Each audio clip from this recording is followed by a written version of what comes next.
Bola so'zg'ichini farzandingizga olib berayotgan vaqtingizda uning foydali yoki bo'lmasa zararli tomonlari borligini hech o'ylab ko'rganmisiz? Hozir bu haqida bilib olasiz.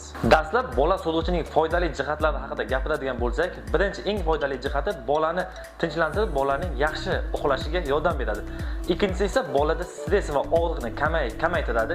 Ya'ni bu o'sha bolaning ko'pincha bezovtalik bo'lgan vaqtlari o'sha bola so'zg'ichidan foydalanish natijasida og'riqni kamaytiradi va bu ham boya aytganimizdek tinchlanishga yordam beradi.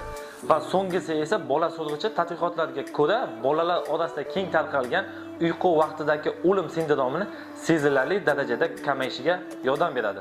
Endi esa bola so'zg'ichining zararli tomonlari haqida gapiradigan bo'lsak, birinchi navbatda eng salbiy tomoni bu bola so'zg'ichini 3 yoshdan keyin ham so'rishda davom etadigan bo'lsa, tishlarining orasi ochilib qolishi, tishlarining oldinga chiqib ketishi va jag' qiyshiqliklari kabi xunuk holatlarga olib kelishi mumkin.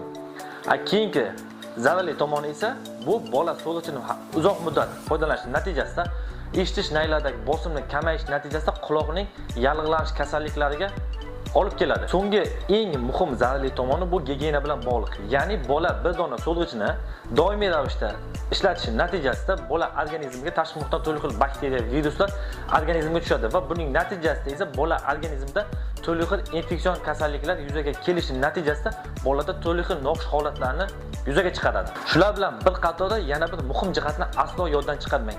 Bola tug'ilgandan keyin 1 oylikdan o'tadi, ya'ni 2 oylikdan boshlab bola so'zg'ichini berish boshlanadi va shu bilan to 2 yoshgacha davom etish kerak. Bu vaqt oralig'ida bola so'zg'ichi bola uchun normal bo'lib hisoblanadi. Undan keyin foydalanish esa bolada turli xil kasalliklarni yuzaga keltirib chiqarish mumkin. Shuning uchun bola so'zg'ichidan foydalanishda juda ham e'tiborli bo'ling.